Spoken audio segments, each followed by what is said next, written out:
Minda Presiden PAS Tuan Guru Haji Abdul Hadi Awang bertajuk Islam, Akidah Perjuangan. Perkataan Islam yang berakar daripada perkataan ad-din berlainan maksudnya dengan perkataan agama yang terdapat dalam bahasa selain daripada bahasa Al-Quran.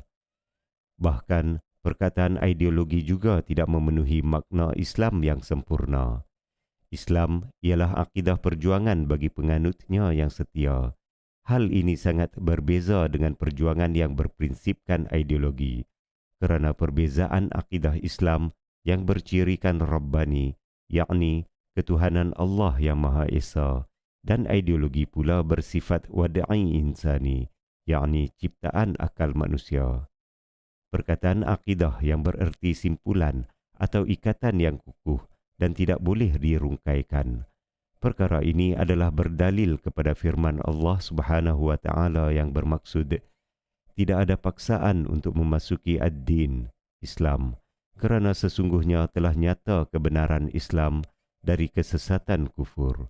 Oleh itu, sesiapa yang ingkar terhadap taghut, pelampau sempadan Allah dan beriman kepada Allah, maka sesungguhnya dia telah berpegang kepada simpulan tali agama yang amat teguh dan tidak akan dapat diputuskan. Dan ingatlah, Allah Maha mendengar lagi Maha mengetahui. Surah Al-Baqarah ayat 256. Kepercayaan hati yang ikhlas hanya kepada Allah Subhanahu wa taala itu diperoleh tanpa sebarang paksaan. Hal ini demikian kerana paksaan itu menjadikannya munafik dengan bersikap pura-pura sedangkan hatinya tidak percaya. Justru Islamnya tidak sah. Apabila seseorang itu menganut Islam dengan ikrar dua kalimah syahadah, maka wujud ikatan yang tidak boleh dirungkaikan lagi. Hal ini demikian kerana perjanjiannya dengan Allah Subhanahu wa taala yang menjadi akidah tidak boleh dikhianati lagi sehingga akhir hayat. Malah ia tidak boleh disamakan dengan menganut ideologi dan agama lain yang tidak berakidah.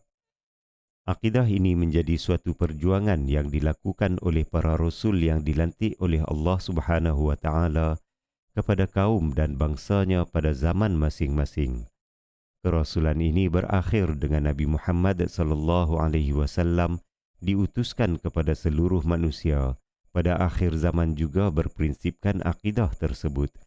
Firman Allah Subhanahu wa taala yang bermaksud, dan sesungguhnya kami telah mengutus dalam kalangan tiap-tiap umat seorang rasul untuk menyerukan, hendaklah kalian menyembah Allah dan jauhilah taghut. Maka antara mereka yang menerima seruan rasul itu ada yang diberikan hidayah Allah dan ada pula yang berhak ditimpa kesesatan. Oleh itu mengembaralah kalian di bumi, kemudian lihatlah bagaimana buruknya kesudahan umat-umat yang mendustakan rasul-rasul mereka. Surah An-Nahl ayat 36. Penyembahan diri kepada Allah Subhanahu wa taala dengan maksud tiada pilihan yang lain lagi apabila sudah ada ketetapan daripada Allah Subhanahu wa taala yang dibawa oleh rasul secara mutlak. Perkara ini dibuktikan dengan keimanan yang teguh dalam segala aspek mengikut kesempurnaan petunjuknya secara menyeluruh yang dinamakan Islam. Hal ini selari dengan firman Allah Subhanahu wa taala yang bermaksud, patutkah sesudah mengakui dan menerima perjanjian itu mereka mencari agama yang lain daripada agama Allah, padahal kepadanya jua tunduk dan taat sekalian makhluk yang ada di langit dan di bumi, sama ada dengan sukarela melalui pilihan ataupun terpaksa kerana fitrah, dan kepadanya jua mereka dikembalikan. Surah Ali Imran ayat 83. Terdapat perbezaan yang jelas antara Islam daripada perkataan ad-din dengan perkataan agama dalam semua bahasa yang lain. Konsep agama yang bukan daripada makna ad-din adalah tidak memenuhi makna sebenar yang menjadi makna Islam yang menyeluruh tujuannya dalam semua aspek kejadian alam, termasuk makhluk manusia. Oleh itu, Islam adalah berbeza dengan agama yang lain sama sekali dan sekaligus berbeza dengan ideologi. Demikian itu disebabkan sifat yang lain daripada makna ad-din itu tidak sempurna dengan bersifat menyeluruh. Adapun perkataan ideologi pula dihuraikan maksudnya yang terlalu banyak khilaf dalam kalangan ilmuwan barat. Oleh yang demikian, semua perkara tersebut menunjukkan ia hanyalah semata-mata ciptaan akal manusia. Ilmuwan barat mentakrifkan bahawa ideologi itu merupakan suatu sistem kepercayaan yang menjadi asas kepada tingkah laku seseorang. Pada lazimnya ia merujuk kepada satu set kepercayaan yang menggerakkan suatu pergerakan politik dan sosial. Menurut Ensiklopedia Britannica, ideologi dimaksudkan sebagai salah satu item yang membentuk keperluan mental dan jasmani individu yang membentuk sesebuah masyarakat. Ia juga meliputi permasalahan politik, sosial, ekonomi dan perkara yang bersangkut paut dengan sejarah dan sosiogeografi manusia. Kamus Dewan edisi ketiga pula mentafsirkan maksud ideologi sebagai suatu fahaman atau ajaran yang dipakai atau yang dicita-citakan untuk dasar pemerintahan dan lain-lain tujuan. Pengertian ideologi adalah berbeza pada pandangan tokoh dan sarjana barat. Berikut adalah sebahagian pengertian ideologi. Menurut Antoine Destout di Tracy, ideologi ialah pembelajaran terhadap idea-idea pemikiran tertentu. Menurut Machiavelli, ideologi ialah sistem perlindungan kekuasaan yang dimiliki oleh penguasa. Menurut Thomas Hobbes, ideologi ialah suatu cara untuk melindungi kekuasaan pemerintah agar dapat bertahan dan mengatur rakyatnya. Manakala menurut Karl Marx, ideologi merupakan alat untuk mencapai kesamarataan dan kesejahteraan bersama dalam masyarakat. Walaupun terdapat dalam kalangan ilmuwan Islam yang terpengaruh dengan Barat sehingga mahu menyamakan Islam dengan ideologi, namun keadaan tersebut menunjukkan bahawa ia tidak memenuhi ajaran Islam yang sempurna. Malah, ia sekadar untuk mencabut aspek politik, ekonomi dan sosial daripada ajaran Islam sahaja. Pada masa yang sama, segala aspek tersebut diputuskan rangkaiannya dengan aspek lain. Walhal, ajaran Islam adalah tidak berpisah antara setiap aspek, laksana mata rantai yang tidak boleh diputuskan. Begitu juga terdapat kalangan yang mentafsir Islam berkonsepkan sekular dengan membuang aspek duniawi seperti politik, ekonomi dan urusan duniawi yang lain daripada agama yang menjadi sebahagian daripada ajaran Islam. Semua aspek tersebut dipisahkan pula daripada aspek iman yang menjadi ciri yang terpenting kepada asas akidah. Hal ini sebagaimana firman Allah Subhanahu wa taala yang bermaksud, yaitu mereka, yakni umat Islam, yang jika kami berikan mereka kekuasaan memerintah di bumi, nescaya mereka mendirikan sembahyang serta menunaikan zakat, dan mereka menyuruh berbuat ma'ruf serta melarang daripada melakukan perbuatan yang mungkar. Dan ingatlah, bagi Allah jua kesudahan segala urusan. Surah Al-Hajj ayat 41. Dalam ayat di atas, Allah Subhanahu wa taala menegaskan terdapat hubungan ibadat seperti solat dan zakat dengan konsep politik negara berkebajikan dalam urusan dunia yang luas maknanya. Begitu juga mempunyai wawasan beriman kepada balasan pada hari akhirat kelak. Firman Allah Subhanahu wa taala yang bermaksud, sesungguhnya Allah menyuruh kalian supaya menyerahkan segala jenis amanah kepada ahlinya yang berhak menerimanya. Dan apabila kalian menetapkan hukum antara manusia, Allah menyuruh kalian menghukum dengan adil. Sesungguhnya Allah dengan suruhannya itu memberikan pengajaran yang sebaik-baiknya kepada kalian. Sesungguhnya Allah sentiasa mendengar, lagi sentiasa melihat. Wahai orang-orang yang beriman, taatilah kalian kepada Allah, taatilah kalian kepada Rasulullah dan kepada ulil amri, yakni orang-orang yang berkuasa daripada kalangan kalian. Kemudian, jika kalian saling berbantah-bantah berselisihan dalam sesuatu perkara, maka hendaklah kalian mengembalikannya kepada kitab Allah Al-Quran dan sunnah Rasulnya, jika kalian benar-benar beriman kepada Allah dan hari akhirat.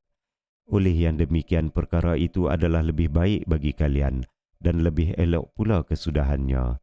Surah An-Nisa ayat 58 hingga 59. Konsep adil terhadap seluruh manusia yang bermasyarakat majmuk adalah berasaskan daripada perintah Allah Subhanahu wa taala, sekaligus mengatasi segala arahan sesama manusia, kepimpinan negara dan para ulama yang tidak berkuasa mutlak. Bahkan Allah melalui Al-Quran dan Rasulullah sallallahu alaihi wasallam melalui sunnah ialah hukum tertinggi. Kedua-duanya membatalkan seluruh undang-undang manusia yang bercanggah dengannya. Berakhir pula dengan beriman kepada hari akhirat bersama balasannya. Semuanya disimpulkan dengan ikatan iman yang dinamakan akidah, yang berbeza dengan makna ideologi dan objektifnya yang bercirikan akidah. Apabila dimeterai Sahifah Madinah yang melibatkan masyarakat majmuk, termasuk kalangan bukan Islam, perkara tersebut telah dinyatakan dengan nas yang nyata, yang bermaksud, dan sesungguhnya apa-apa yang berlaku dalam kalangan ahli yang termasuk dalam piagam perjanjian ini, daripada apa-apa perkara yang menjadi pertikaian atau pertingkahan yang ditakuti merosakkannya, maka hendaklah ia dikembalikan penyelesaiannya kepada Allah, Al-Quran, dan Muhammad sallallahu alaihi wasallam, sunnah. Karangan Ibnu Hisham dalam kitab As-Sirah An-Nabawiyah jilid pertama, muka surat 504. Justru wajib dilakukan islah dalam memahami dan mentafsirkan perlembagaan persekutuan yang telah meletakkan Islam sebagai agama bagi persekutuan. Lebih-lebih lagi apabila kita sudah merdeka, maka janganlah kita masih lagi memahami Islam mengikut tafsiran ideologi sekular oleh pihak penjajah dahulu. Islam pula diletakkan dalam hak raja-raja yang tidak berani dibuang oleh penjajah, sekalipun mereka salah mentafsirkan makna Islam itu. Kemudiannya ia dikekalkan selepas negara ini diberikan kemerdekaan. Pandangan telah diberikan oleh beberapa orang tokoh undang-undang yang beriman, seperti Tan Sri Hashim Yubsani yang berpendapat bahawa perkara 3/1 dalam perlembagaan sangat jelas dan tidak boleh diputar belitkan lagi bahawa agama negara ini ialah Islam. Maka mana-mana tafsiran yang mewujudkan percanggahan antara dokumen ciptaan manusia dalam perlembagaan dengan perintah Allah Subhanahu wa taala dalam Al-Quran dan As-Sunnah, maka tafsiran itu tidak boleh dipakai. Tafsiran ini disokong oleh Profesor Ahmad Ibrahim. Manakala Tun Saleh Abbas, Tun Fairuz dan lain-lain pula berusaha melalui tindakan secara bijaksana bagi meletakkan Islam di tempat yang sebenar dalam perlembagaan persekutuan.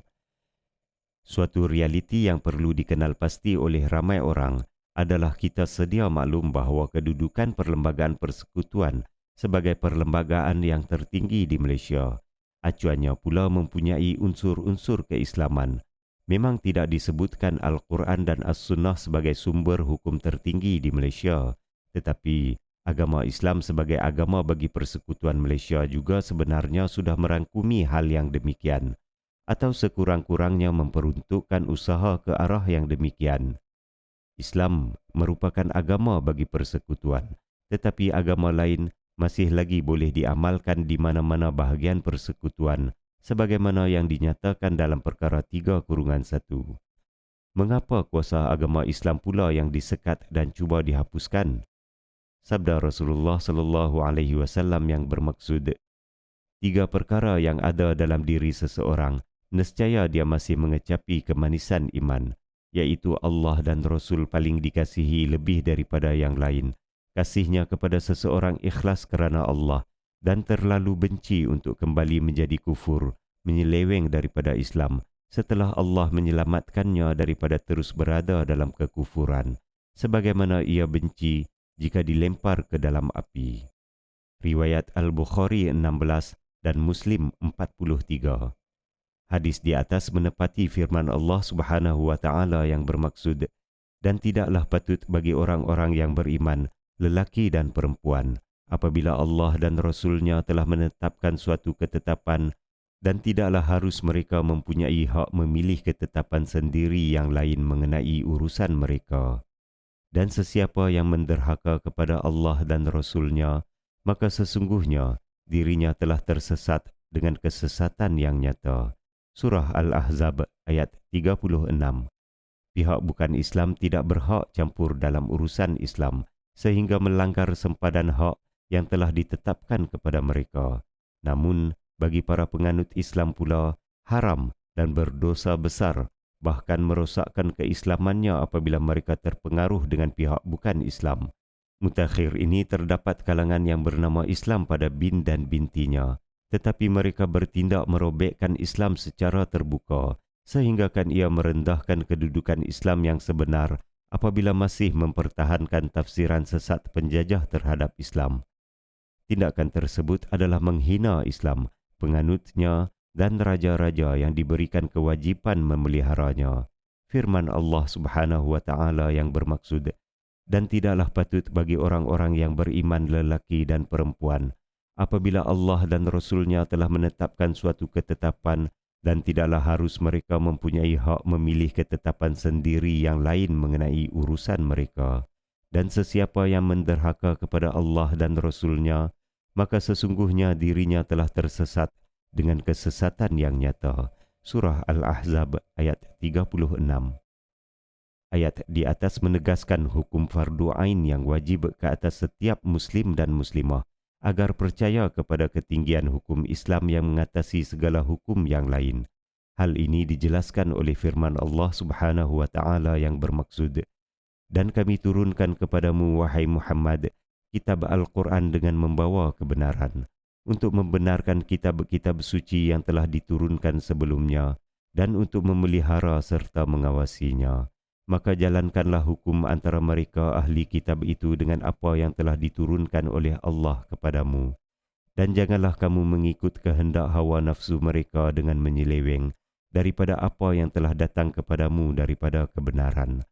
Bagi tiap-tiap umat yang ada di antara kalian, kami jadikan, yakni tetapkan, suatu syariat dan jalan agama yang wajib diikuti oleh masing-masing. Dan kalau Allah menghendaki, nescaya Dia menjadikan kalian satu umat yang bersatu dalam agama yang satu. Tetapi Dia hendak menguji kalian dalam menjalankan apa yang telah disampaikan kepada kalian. Oleh itu, berlumba-lumbalah kalian dalam berbuat kebaikan, seperti beriman dan beramal soleh. Hanya kepada Allah jua tempat kembali kalian semuanya. Maka Dia akan memberitahu kalian apa yang kalian berselisihan padanya. Dan hendaklah kamu menjalankan hukum antara mereka dengan apa yang telah diturunkan oleh Allah, dan janganlah kamu menuruti kehendak hawa nafsu mereka, dan berjaga-jagalah supaya mereka tidak memesongkanmu daripada sesuatu hukum yang telah diturunkan oleh Allah kepadamu. Kemudian, jika mereka berpaling, enggan menerima hukum Allah itu, maka ketahuilah bahawa sesungguhnya Allah mahu menyiksa mereka dengan sebab sebahagian daripada dosa-dosa mereka, dan sesungguhnya kebanyakan daripada umat manusia itu adalah orang-orang yang fasik. Sesudah itu patutkah mereka berkehendak lagi kepada hukum-hukum jahiliah? Siapakah yang lebih baik daripada hukum Allah bagi orang-orang yang mempunyai keyakinan? Surah Al-Ma'idah ayat 48 hingga 50. Ayat di atas pula menegaskan bahawa semua yang bercanggah dengan hukum Allah adalah bersifat jahiliah, nafsu yang jahat, zalim dan merosakkan manusia. Firman Allah Subhanahu wa Ta'ala yang bermaksud, dan sesiapa yang mencari agama selain Islam, maka tidak akan diterima daripadanya, dan dirinya pada hari akhirat kelak termasuk daripada kalangan orang-orang yang rugi. Surah Ali Imran ayat 85. Firman Allah Subhanahu wa Ta'ala di atas menjadi peringatan kepada sesiapa yang tidak mempertahankan Islam. Hal ini demikian kerana pangkat dan harta tidak akan dapat menyelamatkan dirinya setelah meninggal dunia dan menghadapi hari kiamat nanti. Sekian tulisan Tuan Guru Haji Abdul Hadi Awang, Presiden PAS bertarikh 26 Syawal 1443 Hijrah, bersamaan 27 Mei 2022 Masihi. Assalamualaikum warahmatullahi taala wabarakatuh.